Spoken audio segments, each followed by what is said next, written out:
पहलगाम घटना को 1 महीने पूरे हो गए।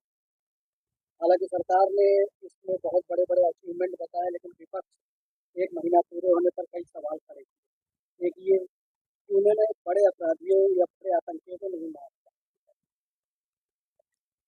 देखिए, पहली बात तो जम्मू कश्मीर एक यूनियन टेरिटरी है जहाँ कांग्रेस के साथ उमर अब्दुल्ला मुख्यमंत्री है। तो पहली बात तो कांग्रेस का खुद एक पिलर था। और इस जो मुद्दा है हमारा, ये स्टेट गवर्नमेंट का, सरकार देख रही थी कि हमारी स्टेट गवर्नमेंट जो हमने लोकतांत्रिक तरीके से चुनाव कराया है जम्मू एंड कश्मीर में 370 हटने के बाद, तो कहीं न कहीं इस उनकी जिम्मेदारी बनती थी।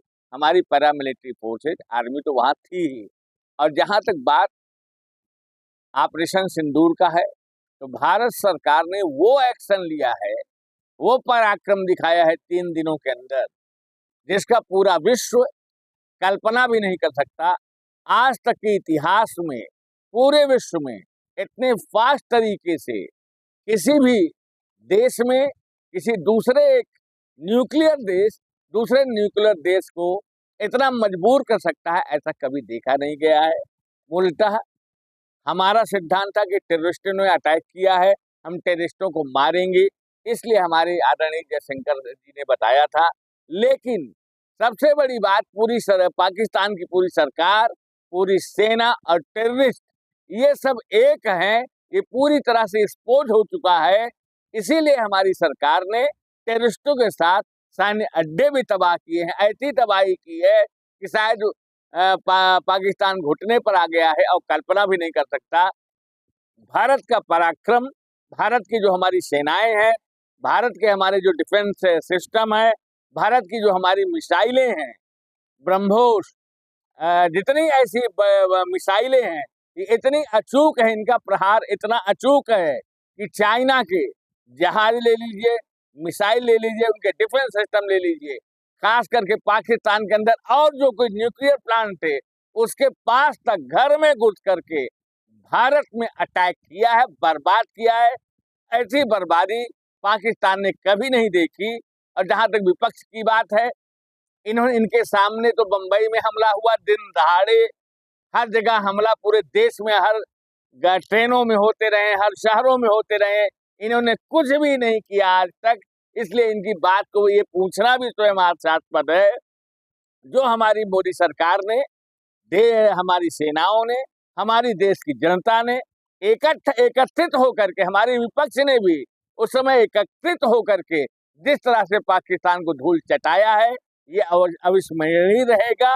और अभी ऑपरेशन सिंदूर चल रहा है, अभी खत्म नहीं हुआ है। या तो वो सुधर जाए, हमारी जल संधि भी चल रही है, हमारी सस्पेंड कर दिया गया, या तो पाकिस्तान सुधर जाए, या तो मिट जाएगा, या तो 4 खंड में बट करके हमारा पीओके आ जाएगा। अभी हमने उनको 5 दिया हुआ है, हमारे पास टाइम है, जल्दीबाजी कुछ नहीं है। पाकिस्तान हम लोगों के, उनका हर एक जगह हमारे निशाने पर है, कहीं नहीं जा सकते, कोई आतंकवाद नहीं फैला सकते। आने वाले समय में जीरो टॉलरेंस की पॉलिसी जो हमारी मोदी सरकार की है, ये जारी रहेगी। ऑपरेशन सिंदूर जारी है। पाकिस्तान और इनके जितने सपोर्टर हैं, जिन्होंने ये करवाया है, चाहे चाइना हो, चाहे टर्की हो, जितने जैसे ऐसे लोग हैं, इन सबको सबक सिखाने का समय आ गया है। और हमारी भारत सरकार, हमारी भारत की जनता, हमारी भारत की सेना इनको सबक सिखाएगी। और विरोधियों को काम ही होता है बिना मतलब की बात करना, उनका कोई वजूद नहीं है।